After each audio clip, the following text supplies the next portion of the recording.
Hola, ¿qué tal? Muy buenos días. Bonjour, bon après-midi à tous et merci de vous avoir connecté à cette séance informative de l'Organisation panaméricaine de la santé pour la pandémie COVID-19 dans la région des Amériques. Je suis Sébastien Oliel du département de communication de l'OPAS et nous aurons une séance d'à peu près 1 heure. Nous avons déjà reçu vos questions par courriel et vous pourrez aussi poser vos questions à travers le chat. Rappelez-vous d'inclure votre nom et moyen de communication avec vos questions. Je vous rappelle aussi que nous avons interprétation simultanée vers l'anglais, français, portugais et que vous pouvez choisir n'importe lesquels en faisant clic sur le bouton interprétation. Aujourd'hui, la directeure Carissa Etienne va vous informer sur l'évolution de la pandémie dans la région et va nous mettre à jour sur cette situation. Elle va parler également des impacts socio-économiques de la pandémie dans la région. Accompagnée à la docteure Etienne, à docteur Jarbaj Barbosa, sous-directeur de l'OPS, le docteur Ciro Ugarte, directeur d'urgence en santé d'OPS, et le docteur Sylvain Aldiguière, gesteur d'incidents pour le COVID-19 dans l'OPS. Et maintenant, je voudrais inviter à la docteure Etienne pour qu'elle partage avec nous ses paroles. Merci Sébastien.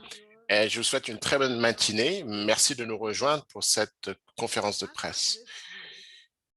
Cette semaine, notre région a signalé à peu près 74 millions de cas et 1,9 million morts liés à la COVID-19, ce qui représente plus d'un tiers des cas de COVID et plus de 40% des décès signalés dans le monde entier pour cette semaine. Et même si le nombre de nouveaux cas a baissé de 20% depuis la semaine dernière, de nombreux pays, y compris les États-Unis, observent une résurgence des infections. En Amérique du Nord, justement, les États-Unis et le Mexique signalent une augmentation des nouvelles infections dans la plupart des États fédérés. De nombreuses nations en Amérique centrale observent des cas, y compris au El Salvador, où une augmentation continue des cas quotidiens a été observée entre fin juin et début juillet. Et au Guatemala, au niveau des départements, il y a eu des flambées de décès COVID ces 2 dernières semaines. Dans les Caraïbes, les infections reprennent également. Cuba a signalé le plus grand nombre de cas quotidiens hebdomadaires depuis le début de la pandémie et les cas ont triplé dans les îles Vierges britanniques quelques semaines après la réouverture aux bateaux de croisière. Pendant ce temps-là, l'Amérique du Sud, la situation est en fait un petit peu mélangée. Et les infections, et les hospitalisations et les morts dues à la COVID ont chuté dans la plupart du continent, y compris au Brésil, au Pérou, en Uruguay, au Chili. Cependant, les infections de nouveau reprennent en Argentine et en Colombie, où elles atteignent leur pic, leur niveau record, renforçant la préoccupation quant à la capacité des systèmes de santé à gérer cela, vu que 98% des lits en réanimation sont déjà utilisés. Les cas reprennent quand la complaisance s'installe. Nous sommes tous fatigués, mais après avoir vécu des pics successifs d'infection aux mêmes endroits, il nous faut casser ce cercle vicieux en adoptant des mesures de santé publique les plus précoces possibles et de façon la plus cohérente possible. Quand des variants préoccupants circulent, c'est encore plus important que les pays reprennent leur surveillance, surtout quand la couverture vaccinale est toujours basse. Il y a 1 an, nous nous préparions à lancer ce qui devait aller devenir le mécanisme COVAX.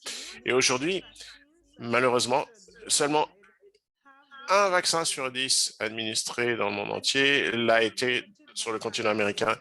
Et même s'il y a des limitations à cause des négociations bilatérales, des mois de livraison COVAX et les récents dons de pays comme les États-Unis, seulement une personne sur 7 en Amérique latine et dans les Caraïbes ont été complètement vaccinés contre la COVID.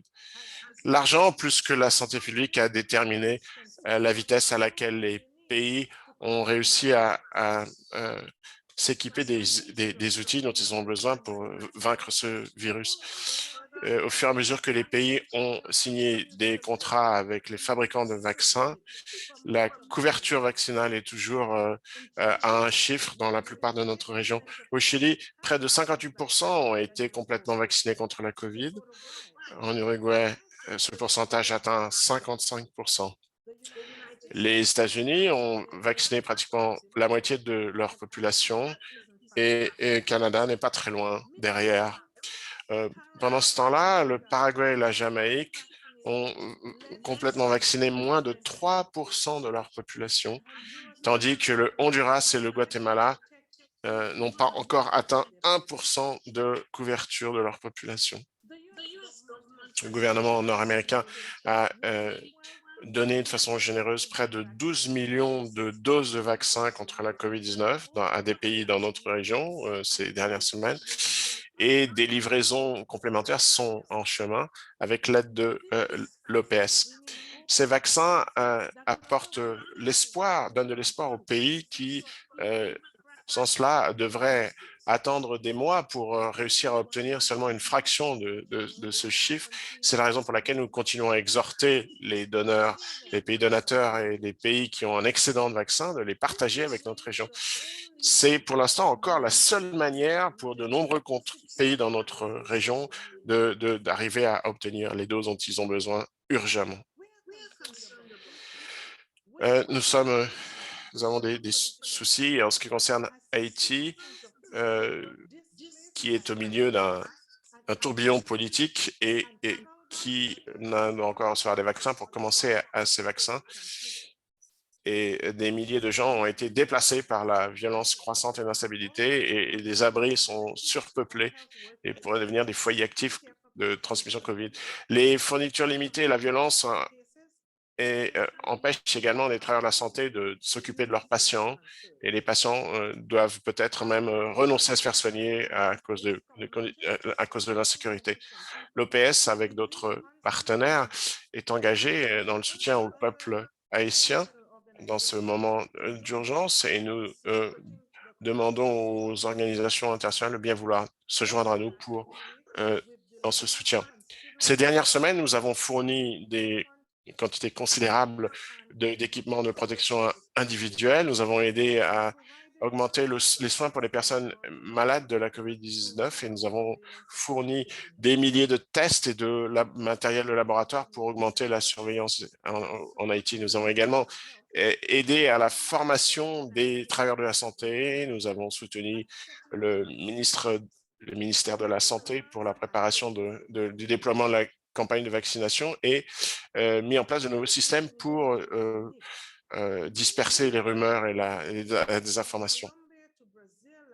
La situation en Haïti est unique, mais de nombreux pays de notre région, de la Colombie au Brésil et maintenant à Cuba, connaissent des vagues de protestations, de manifestations dues aux impacts de cette pandémie. La COVID-19 n'a pas seulement ravagé nos systèmes de santé, mais il a fracturé, il a mis en pièces des programmes de protection sociale et déstabilisé nos économies. Un nouveau rapport lancé par la CEPAL la semaine dernière dresse un portrait assez gris, des perspectives assez grises pour notre région. Plus de 7 millions de sociétés ont fermé en Amérique latine et dans les Caraïbes à cause de la pandémie. Plus d'un tiers des gens de notre région vivent dans la misère et un quart d'entre eux sont soucieux, pensent à leur prochain repas. Les taux de chômage sont plus élevés plus que dans toute autre région en développement dans le reste du monde. Les rapports montrent que la pandémie continue à être alimentée par l'inégalité et malheureusement, notre région est la plus inégale dans le monde. Nous exhortons les pays à continuer à mettre la priorité sur les réseaux de sécurité sociale et de santé comme une réponse à la COVID et essayer de penser à la reprise. La protection sociale est fondamentale pour aider les gens à adhérer aux mesures de santé publique. Et nous savons également que cela contribue à la reconstruction de sociétés plus équitables et plus inclusives. Dans notre région, nous payons le prix d'un sous-investissement chronique en santé. Donc, le moment est venu pour nos pays de casser ce cercle vicieux en investissant ce que nous recommandons, c'est-à-dire 6% du PIB dans les systèmes de santé et pour pouvoir penser à la reprise. C'est le moment aussi de renouveler l'engagement vis-à-vis du panaméricanisme de la solidarité. Comme nous l'avons dit ces dernières semaines, la santé est un droit fondamental. Ça l'était déjà avant l'épidémie de COVID et le fardeau inégal de cette pandémie a rendu cette urgence de santé sous Merci, une nouvelle Dr. lumière. Étienne. Maintenant, nous allons passer à la séance de questions et réponses. Nous avons déjà reçu vos questions par courriel et on pose également des questions. S'il vous plaît, rappelez-vous d'inclure votre nom et votre moyen de communication. La première question qui nous est arrivée de Daniel Politi du New York Times en anglais. Quels pays dans la région sont le plus préoccupés d'un problème un mélange d'augmentation de cas et de basse vaccination? Est-ce qu'il y a un effort pour viser ces pays avec des donations particulières? Merci beaucoup, Daniel, pour cette question. Les cas en augmentation et les taux bas de vaccination à travers l'Amérique latine et les Caraïbes sont effectivement un souci pour nous, à l'EPS.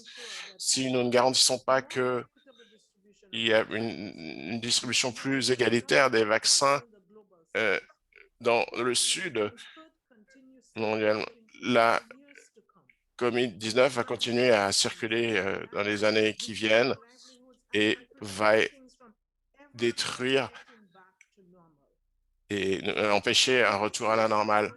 C'est la disparité croissante dans l'accès aux vaccins qui continue à empêcher cette normalisation, surtout en dépit des meilleurs efforts du mécanisme COVAX pour obtenir des doses. Virtuellement, tous les vaccins ont déjà été achetés par les pays à haut revenu. Bien sûr, nous sommes très soucieux pour ces pays dans notre région qui ont été touchés le plus par ce manque d'offres. Et pour eux, les dons de vaccins ont été et continueront à être leur lien avec qui trace la différence entre la vie et la mort. C'est la raison pour laquelle il est vital que nous changions, nous éloignions de ces questions de piqûres de rappel qui intéressent l'hémisphère nord pour garantir que chacun, partout, et les travailleurs de santé en premier, soient protégés en premier, de même que les plus vulnérables. Et il y a suffisamment de preuves scientifiques pour montrer que les vaccins actuels, avec les mesures de santé publique, sont efficaces contre tous les variants. Donc, la manière la plus rapide d'obtenir des doses à travers les dons aujourd'hui. C'est la raison pour laquelle nous remercions les récents dons du Canada à travers le mécanisme COVAX et les États-Unis pour leurs dons au Honduras, à la Bolivie, au El Salvador et à d'autres pays. Nous soulignons que ces excédents de doses devraient être donnés aux pays où la couverture de vaccination est basse et où le fardeau des manifestations sévères de la maladie est le plus élevé. Comme nous l'avons dit, c'est un bon départ. Nous avons besoin de plus de vaccins en Amérique latine et dans les Caraïbes, et nous en avons besoin maintenant, tout de Merci, suite. Dr. Étienne. Et la prochaine question est de Tribune in Bahamas en en anglais qui anglais. demande Et la est-ce question que est, COVAX a encore des défis de livraison et seulement pour AstraZeneca et comment les pays comme le Bahamas vont recevoir leur livraison de Pfizer, Dr. Barbosa? Merci de cette question. Le mécanisme COVAX a déjà livré à peu près 100 millions de doses à 135 pays membres mais il y a encore un numéro de doses assez limité. Si nous parlons de vouloir protéger tous les groupes vulnérables et dans le futur à atteindre une couverture d'immunisation qui nous amènera à contrôler la transmission. Le mécanisme COVAX a dû relever des défis pour recevoir des vaccins de la part de fabricants. Le vaccin AstraZeneca produit par l'Institut du sérum de l'Inde, par exemple, devait livrer 161 millions de doses. Seuls 29 millions ont été livrés et le gouvernement indien a interdit l'exportation de ces vaccins. D'un autre côté, AstraZeneca a dû affronter aussi des obstacles réglementaires parce qu'il devait y avoir une autorisation d'usage d'urgence de l'OMS et cela a réduit à 30% la quantité de vaccins qui devaient être livrés entre février et à juin. Et Pfizer a commencé à livrer les vaccins en février, mais dans petite quantité. Donc, le total entre Pfizer a été 15 millions de doses qui ont été livrées. Et avec le fonds rotatif travaille avec les fabricants pour obtenir plus de vaccins. Le Bahamas vont recevoir des vaccins en juillet et août grâce au mécanisme COVAX, à travers le mécanisme COVAX. Nous travaillons également sur une estimation de 57 millions de doses pour les Bahamas, mais il y a d'autres sources pour les pays caribéens, y compris pour les Bahamas. Nous travaillons avec le GAFA, l'agence de santé publique des Bahamas, pour faciliter le déploiement de 3 millions de doses que le gouvernement nord-américain donne aux Caraïbes. Et le fonds rotatif est en train de négocier avec les fabricants qui vont proposer une autre source de vaccins qui compléterait le mécanisme COVAX grâce à l'accord bilatéral que le pays a pour augmenter la couverture et qui va permettre que le pays contrôle la transmission. Merci. Merci, docteur. Docteur. Et maintenant, nous avons plusieurs questions sur les variants. Je vais lire certaines d'entre elles. André Mirans du groupe du Mexique demande combien de variants de COVID circulent au Mexique et d'autres entités et si elles sont préoccupantes pour l'OPS. Alejandro Riano de Miss Wisconsin News demande sur le statut de la variante Delta aux États-Unis et Nievas d'Argentine veut savoir quelles sont les recommandations que la OPS fait pour les pays de la région comme l'Argentine pour éviter la propagation du variant Delta et quelles caractéristiques a ce variant pour le taux de mortalité. Docteur Aldieri.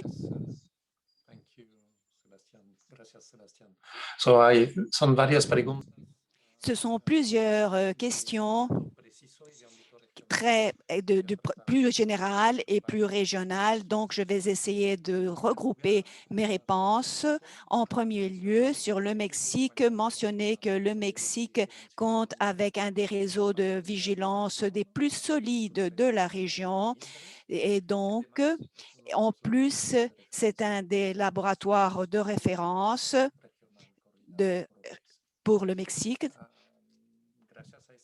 Et merci, et c'est grâce à cette capacité à niveau étatique, le Mexique a reporté plus de 15 séquences par rapport aux données globales, ce qui a permis de découvrir 24 variants qui se distribuent entre les 32 États et qui incluent des variants alpha et gamma qui nous soucient en plus du delta, qui est encore en moindre proportion. Selon l'information des dernières 8 semaines, le variant qui a été le plus détecté avec 31% des séquences a été le variant B11519 qui se développe à niveau mondial, mais qui n'a pas été encore classifié comme variant d'intérêt ou de haute périculosité.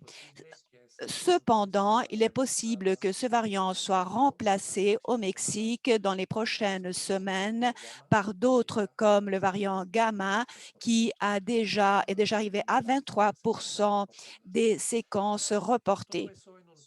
Tout ceci dans un processus de déplacement du virus, un déplacement d'un variant qui est déplacé par un autre variant, on l'a déjà vu de façon répétitive mondialement. L'autre question sur la situation du Delta aux États-Unis, selon les données reportées par le réseau de vigilance génomique du CDC, le variant Delta constitue 52% des variants détectés aux États-Unis, suivi par le variant Alpha et le variant Gamma, en plus d'autres variants qui sont en moindre proportion. Si bien qu'on ait démontré que le variant Delta a une capacité de transmission plus élevée que le virus original, en comparaison aussi avec d'autres variantes qui nous soucient, on n'a pas encore démontré plus d'agressivité ou de changement clinique de la maladie ou de changement à niveau de contagion. Et donc, c'est un commentaire général qui répond également à la question qui vient d'Argentine. À cause de ces aspects, toutes les mesures de protection et contrôle de santé publique qui ont été adoptées préalablement continuent à être effectives pour essayer de freiner cette contagion. En plus du variant Delta, la distanciation sociale, l'emploi de masques, la quarantaine, enfin. Et évidemment, l'implémentation des campagnes de vaccination. J'espère avoir couvert tout le panorama, le spectre des plusieurs questions qui m'ont été posées sur ce sujet. Merci. Merci, docteur. Et la prochaine question est de Daniel Colling de Guatemala et il nous demande que face à l'augmentation des cas de COVID-19, est-il conseillé aux élèves du Guatemala de retourner à l'école en août prochain? Parce que c'est ce qu'affirment les autorités gouvernementales qui disent que comme les enseignants ont été vaccinés, il n'y aurait aucun risque. Docteur Ugarte, merci pour votre question, Daniel. Et bon, c'est un aspect qui va engager plusieurs d'autres pays. Dans le cas du Guatemala, qui se trouve dans une phase d'une augmentation accélérée du nombre de cas. La tendance ces derniers 3 mois montre que le pays a traversé les niveaux de transmission les plus élevés de l'épidémie et ce qui a eu lieu également dans d'autres pays. L'incidence des cas de COVID, surtout entre les adolescents et jeunes adultes, a beaucoup augmenté et c'est une proportion de 9% à peu près de tous les cas. Et c'est dans ce contexte que le ministère de Santé a créé une plateforme virtuelle pour les professeurs et qui, disons, on essaie justement de vacciner les professeurs qui n'avaient pas été vaccinés auparavant en employant les 1,5 million de doses de vaccins qui ont été données par les États-Unis. Et dans ce processus de réouverture des centres d'enseignement de façon présentielle, c'est vraiment un sujet qui doit se fonder sur une analyse de risque, surtout à cause de l'intensité de la transmission dans les domaines où se trouvent ces centres d'enseignement. Et c'est l'incidence entre les incidents. Il faut considérer les façons de contagion depuis et vers les écoles et également considérer les alertes que Guatemala a enregistrées à travers les sémaphores d'alerte et qui vont influencer le parcours, enfin le travail des écoles. Il est très important de créer des mécanismes efficaces quand on réouvre les écoles. Si est-ce qu'on va les réouvrir en août, il est très important d'assurer qu'il y ait des mécanismes efficaces pour la détection et la notification des symptômes et qu'il y ait entre les professeurs, les élèves et le personnel de soutien pour organiser une vigilance et une implémentation, mise à jour des mesures nécessaires pour réduire la transmission. Donc, la réouverture des écoles doit se fonder sur une évaluation de risque et la situation épidémiologique, sur la capacité de réponse et les conditions des universités, écoles et collèges. Et en plus, il nous faut considérer les alertes avec lesquelles les pays comptent déjà pour justement travailler avec le réseau public. Il faut faire cet équilibre entre la réouverture des écoles, surtout car les étudiants ont été très affectés, surtout ceux qui n'ont pas d'accès à Internet ou qui ont des difficultés de recevoir enfin de l'enseignement et d'autre part la transmission et la protection de la santé de toute la population et enfin incluant les élèves et les professeurs. Merci, docteur. Et la prochaine question du chat est de Bianca Valadez du Millennium Mexique qui nous demande combien de personnes avec une seconde dose, un système complet de vaccination ont été contaminées par le COVID-19 et combien ont mouru et à quoi on attribue cela. Docteur Barbosa, merci pour votre question. Bon, en premier lieu, il est important toujours de souligner que pour les 2 doses, la protection complète, on la retrouve quand on reçoit les 2 doses. Il y a plusieurs études qui montrent que la première dose peut protéger partiellement, mais c'est avec la seconde dose qu'on arrive à obtenir cette protection. Donc, c'est la première question le premier aspect qu'il nous faut signer. Aucun vaccin pour le COVID-19 pour polio, pour n'importe quelle autre maladie, à 100% d'efficacité. Ce qui signifie, c'est qu'il peut y avoir des cas de maladies entre des personnes qui ont déjà reçu le vaccin, mais les cas entre les personnes vaccinées en général sont en un chiffre inférieur qu'entre les personnes non vaccinées. Donc, quand on dit qu'un vaccin, par exemple, avec tous les vaccins qui reçoivent l'autorisation d'un emploi émergentiel de l'OMS et d'un fonds rotatoire de l'OMS est en train de distribuer dans la région au nom de COVAX ont près de 90% d'efficacité pour réduire les formes graves de la maladie, ce qui signifie qu'il peut y avoir, bien sûr, des cas d'hospitalisation et même de décès entre certaines personnes qui ont reçu les vaccins parce qu'on sait que certaines personnes, quelquefois, ont des problèmes dans leur système immunologique qui n'arrivent pas disons, à leur permettre de développer complètement la protection des vaccins. Ceci entre les adultes plus âgés, mais également aussi entre les personnes plus jeunes. Mais toutes les études dans notre région et dans d'autres pays démontrent l'efficacité, la protection que le vaccin produit. Et les pays où il y a des données, et il y a des données au Mexique qui sont de très bonne qualité, également dans d'autres pays, la plupart des personnes qui sont dans une unité de thérapie intensive, ce sont des personnes plus jeunes, justement parce que les personnes les plus âgées sont déjà protégées par le vaccin. Et les décès, justement, sont en train de se réduire, justement, de façon significative entre les personnes les plus âgées parce qu'ils sont justement protégés par le vaccin. Donc, l'OPS est en train de soutenir tous les pays pour justement réunir toutes ces données sur décès et cas pour justement étudier l'efficacité des vaccins. Donc, il est très important de prendre les 2 doses du vaccin quand on exige ces 2 doses et faire ce contrôle des données. Mais il y a plusieurs publications de partout dans le monde qui montrent l'efficacité des vaccins et leur capacité de réduire les morts, les décès les hospitalisations et aussi atteindre un contrôle de la transmission. Merci. Merci, docteur. Et l'autre question est de Shelson du commerce Pérou, qui dit que le Pérou a enregistré une nette diminution des cas de décès dus au COVID-19, mais qu'on attend une troisième vague en août.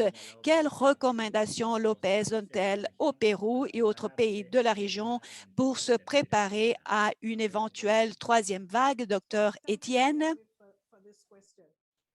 Merci, Koyavi, pour cette question. Comme nous l'avons dit ces dernières semaines, nous avons observé des cas de la COVID-19 augmenter, baisser, augmenter de nouveau dans de nombreux pays. Ce schéma s'est répété plusieurs fois. Les pays se relâchent après la première ou la deuxième vague et ouvrent leur économie. Les gens commencent à se rassembler en foule ou en intérieur et donc les cas de la COVID-19 reprennent. Nos recommandations aux pays qui traversent une augmentation des cas est de conserver les mesures de santé publique strictes pour réduire la transmission du virus. Nous travaillons pour que les vaccins deviennent plus disponibles dans notre région. Cependant, nous voulons exhorter les gens à utiliser des masques, à maintenir la distanciation sociale, à éviter les foules, à ventiler les espaces intérieurs le plus possible, à se laver les mains fréquemment et de se faire vacciner le plus tôt possible. Nous savons que nous répétons cela souvent, mais nous exhortons également les autorités de santé publique à continuer le dépistage de la COVID-19, à s'occuper du traçage des cas positifs et d'aider les gens qui sont en quarantaine ou en isolement, surtout en en administrant des tests, mais également les autorités publiques doivent garantir qu'ils arrivent à fournir des soins de santé de qualité. Nous savons que la vaccination est le chemin pour sortir de cette pandémie. Notre objectif est d'augmenter l'accès aux vaccins dans chaque pays du continent américain et augmenter la couverture de la vaccination dans les pays, en commençant par les travailleurs sociaux et les plus vulnérables, les populations les plus vulnérables, pour finir par atteindre 70% de la population ou plus.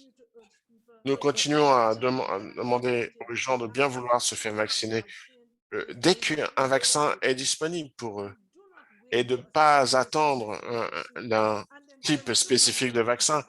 Et soyez sûrs, assurez-vous de prendre 2 doses si ces 2 doses sont à votre portée. Le meilleur vaccin, c'est celui qui est disponible pour vous en premier. La présence de variants de préoccupation dans de nombreux pays rend plus urgent que nous fassions tout ce que nous pouvons, tout ce qui est à notre portée pour limiter la transmission de la COVID-19. Merci, docteur Étienne. Et les prochaines questions viennent de plusieurs journalistes, Daniel Politi du New York Times, de Aline de AFP et aussi de Aislinn Lime du Thomson Reuters.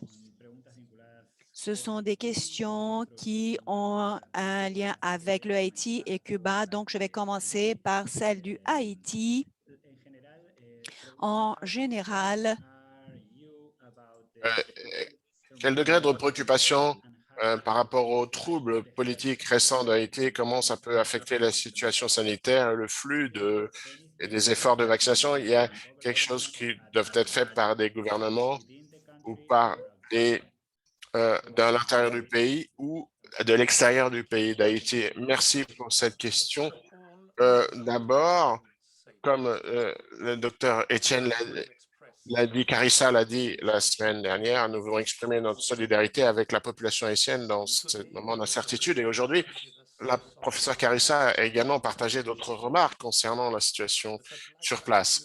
Mais j'aimerais faire remarquer que l'OPS, depuis le début, soutient la réponse haïtienne contre la COVID de façon très étroite dans tous ses dimensions, y compris l'organisation des services de santé, la gestion de pratiques en essais critiques, la surveillance par les laboratoires, la communication sur les risques et beaucoup d'autres piliers qui composent la réponse.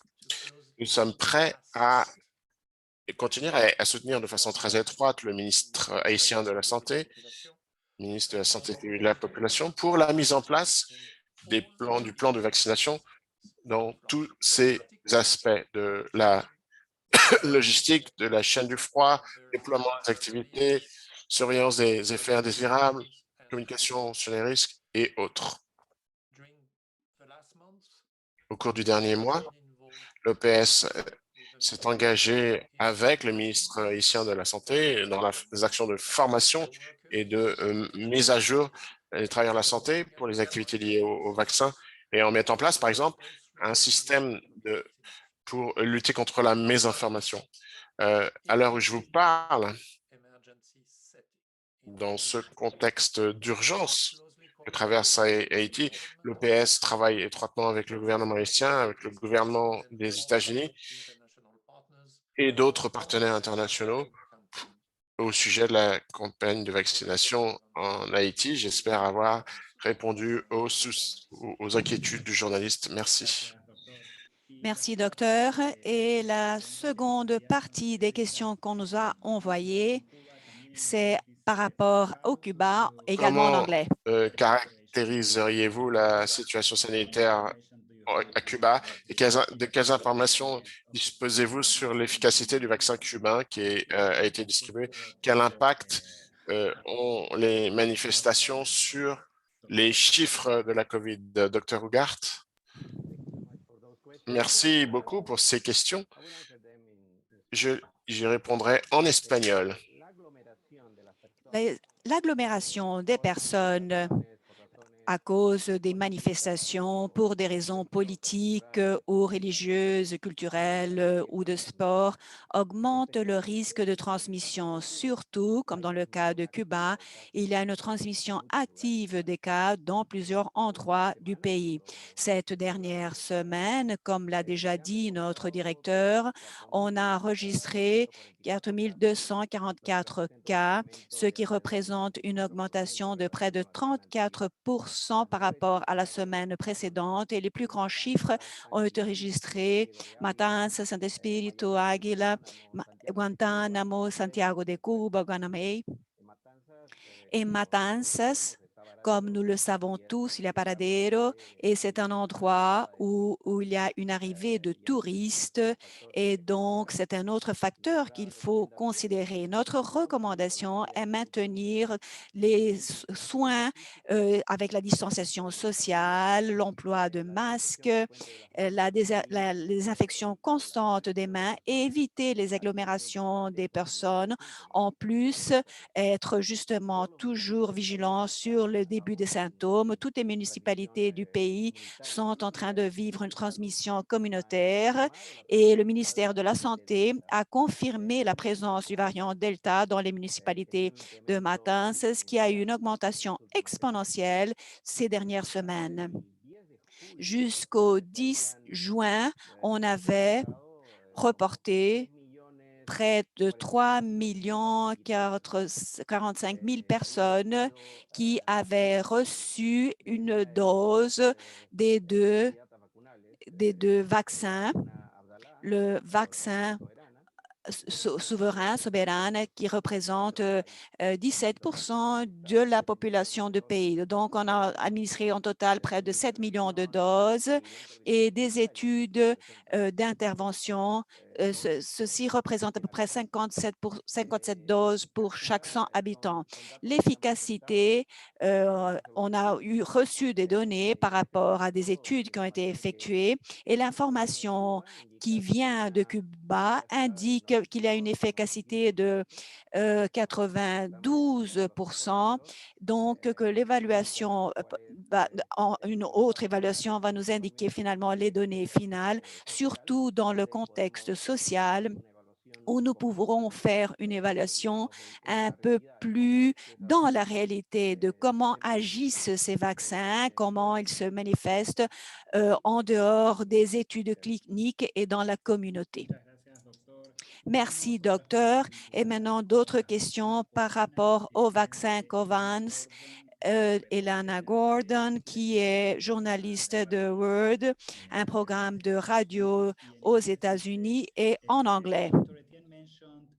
Dr Étienne Carissa a dit que Cuba a enregistré un pic de cas hebdomadaires depuis le début de la pandémie et cependant, une grande partie de la population ont reçu les vaccins nationaux Abdallah et Soberana. Quel est le rôle des vaccins Cuba dans la réponse nationale et quel est le rôle des vaccins cubains pour d'autres pays d'Amérique latine? Est-ce que vous les voyez comme étant prometteurs devant les inégalités et le manque d'accès à d'autres vaccins dans la région?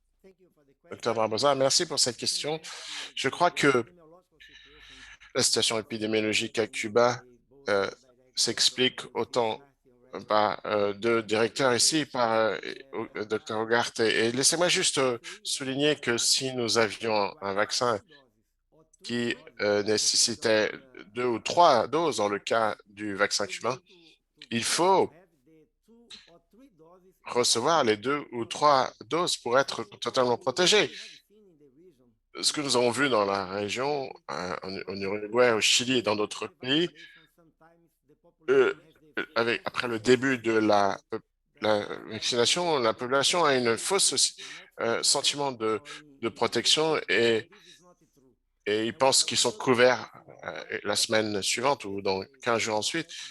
Et en fait, il faut protéger les groupes les plus vulnérables, les groupes qui...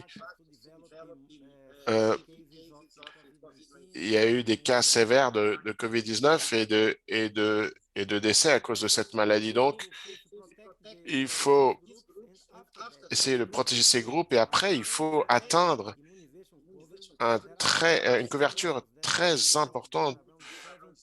On parle de 70 à 80% de la population pour qu'il y ait une couverture. Et ce n'est pas le cas dans aucun pays d'Amérique latine encore. Et pas à Cuba non plus. Cuba a commencé les essais cliniques de phase 3. Et le ministre de la Santé cubain a commencé les interventions dans les communautés avec le vaccin, mais la couverture de la population n'est pas suffisante pour une protection collective. Donc, Cuba, ainsi que d'autres pays dans la région, vont devoir adopter plus de mesures de santé publique pour évaluer la situation et voir comment ils peuvent augmenter l'efficacité de ces mesures de santé publique. Deuxième partie, sur le rôle de ces vaccins cubains pour les pays qui ont déjà dit qu'il est très important de ce développement des vaccins à Cuba dans d'autres pays d'Amérique latine. L'Amérique latine et les Caraïbes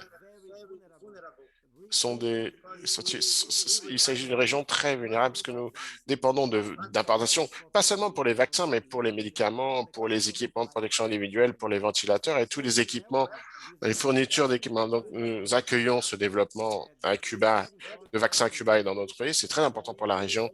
Et nous avons également déclaré que tous les vaccins qui vont être achetés à travers le fonds rotatif de l'OPS doivent remplir les mêmes critères de qualité, doivent recevoir le cachet de l'OMS, l'autorisation d'usage d'urgence. Donc, on en est seulement aux premières étapes. Cuba va devoir finaliser tous les essais cliniques, va devoir présenter toutes ces données qui vont être analysées. Merci. Merci, docteur. La prochaine question nous est arrivée de Sarah Burton, de Jamaïque, 18 degrés nord, en anglais. Est-ce que l'OPS recommande que tous les pays, indépendamment de leur taille, même si elle est petite, continuent à suivre les effets indésirables qui sont liés au vaccin COVID-19? Est-ce qu'ils doivent publier leurs données et de ces données que vous avez rassemblées sur les événements indésirables en Amérique, est-ce que ça a été utile pour l'OPS et si oui, de quelle manière? Dr. Adighieri? Oui, tout à fait. L'OPS recommande à tous les pays et tous les territoires un système de surveillance étroite de tous les événements indésirables par rapport en espagnol, ça s'appelle ESAVI. L'OPS a développé, a formé les personnes du ministère de la Santé et promeut un système de surveillance régionale dont l'objectif est de détecter, de signaler, d'enquêter sur et d'évaluer et de classifier les événements indésirables sérieux après, en conséquence de la vaccination. Donc, les effets non sérieux, il faut quand même surveiller les effets caractéristiques, même si les effets ne sont pas sévères. Comment cela marche-t-il?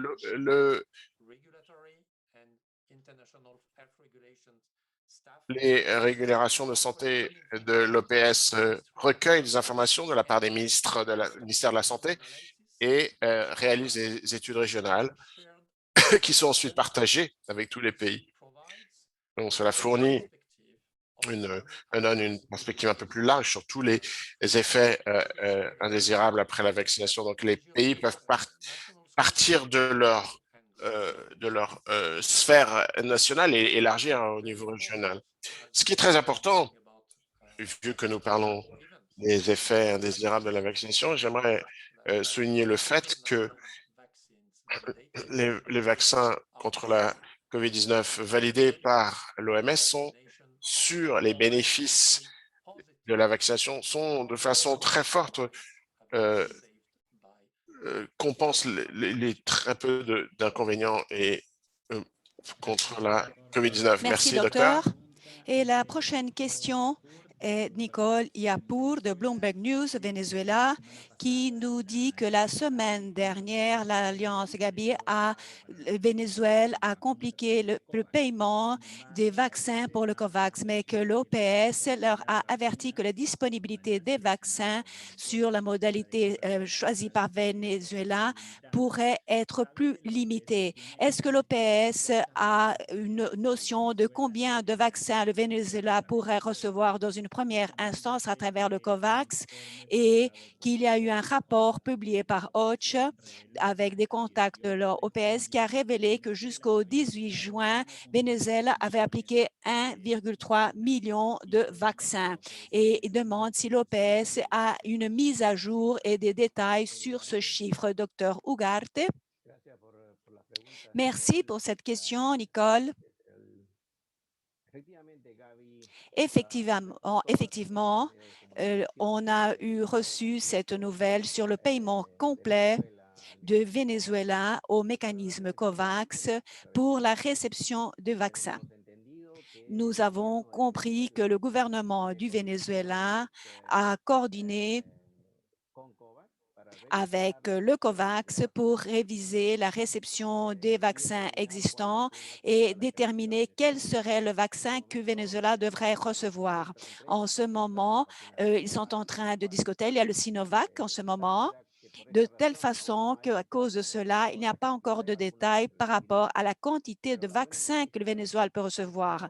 Mais la bonne nouvelle, c'est que le processus se trouve en marche et que le Venezuela se trouve plus proche de recevoir les vaccins et qu'elle puisse vacciner le plus rapidement possible sa population avec les vaccins disponibles. Par rapport aux personnes vaccinées, le dernier chiffre que nous avons, c'est qu'on aurait appliqué 2,2 millions de doses.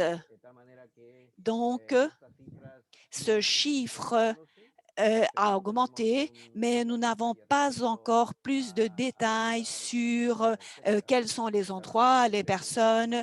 Donc, c'est un sujet que certainement il faudra éclaircir ensuite quand les autres vaccins seront arrivés et qu'ils puissent être appliqués avec le mécanisme COVAX.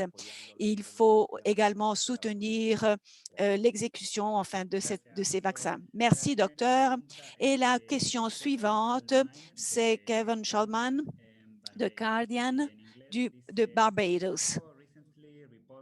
L'OPS a signalé rapidement que les Barbades étaient un des pays des Caraïbes qui avait était touché par le variant Delta. un couvre-feu.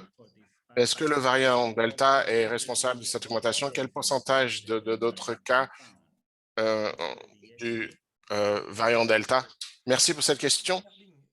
Pour ce qui est des changements dans les schémas de transmission et de circulation de la COVID-19, il est important de faire une évaluation sous-régionale. Dans le cas des Caraïbes orientales, nous savons que pour l'instant, le variant Delta a été signalé dans les Barbades, mais également dans la Caraïbe française, Martinique et Guadeloupe, et à Saint-Martin, Saba et Aruba, dans les Antilles néerlandaises. Nous savons également que de l'expérience récente que les nouveaux variants ont été introduits dans les pays peuvent remplacer très rapidement les variants préexistants à cause d'une transmissibilité plus importante. Donc, le réseau régional de surveillance épidémiologique, nous avons obtenu des informations grâce à la collaboration avec les laboratoires de référence de séquençage, le laboratoire des Antilles de Trinidad et Tobago. À la fin 2020, on pouvait confirmer déjà l'entrée du variant alpha dans le pays. Depuis lors, d'après les informations disponibles, ces variants préoccupants circulent de façon plus élevée que d'autres variants. Nous parlons de variant alpha pour l'instant. Donc, le variant delta a été confirmé dans 4 cas associés à des voyageurs et pour l'instant, il n'y a aucune preuve de transmission communautaire, de circulation communautaire liée au variant delta. Et comme je l'ai expliqué en répondant à des questions antérieures sur le variant delta, en y répondant en espagnol, il est important de se souvenir que, indépendamment du variant qui circule, toutes les mesures de santé publique mises en place pour contrôler la transmission, y compris la distanciation sociale, le port du masque, l'isolation des cas contacts et la vaccination sont très efficaces et devraient être maintenues. J'espère avoir répondu aux inquiétudes du journaliste des Barbades. Merci, docteur. Et une deuxième partie de cette question qui dit également en anglais. Que Trinité, dans une partie de la question, rouvre ses frontières samedi, vu que le variant Delta a réussi à entrer dans les Caraïbes à cause des voyageurs. Quel est le conseil de l'OPS pour arrêter la reprise des voyages de la part en Trinidad et Tobago et également de Trinidad et Tobago, Dr. Ugarte, vous pouvez répondre. Merci pour ces questions qui sont aussi pertinentes pour d'autres pays. J'aimerais commencer en disant que la décision d'ouvrir les frontières ou de rouvrir l'économie au tourisme a été prise.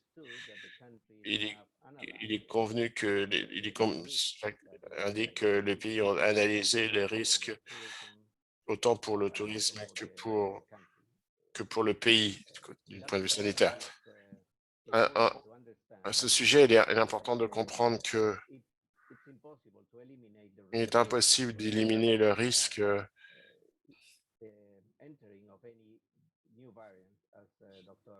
de laisser entrer un variant. C'est impossible, comme l'a dit le professeur Aldigueri, à l'aéroport pour une identification précoce. Toutes les mesures possibles sont en place, distanciation sociale, toutes les mesures de santé publique, y compris la détection précoce de cas, l'isolation, la quarantaine et un signalement de cas signalés.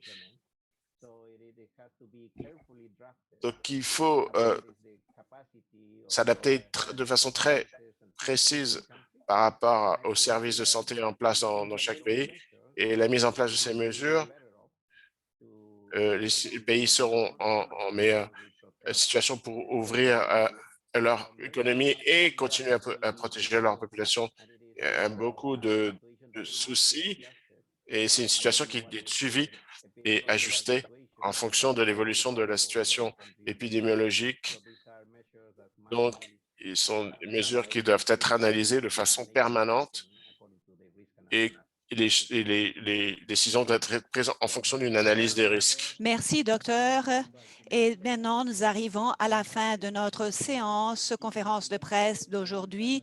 Et la question suivante vient de Rachel Scores de Bahamas en Rachel anglais. Knowles de Nassau Guardian de Bahamas. Les autorités publiques de la santé aux Bahamas se montraient inquiètes d'une augmentation des cas de COVID et des hospitalisations. L'hôpital de la Princesse Margaret est rempli de patients de la COVID-19. Les autorités insistent que la vaccination est le meilleur moyen de lutter contre l'augmentation récente des cas.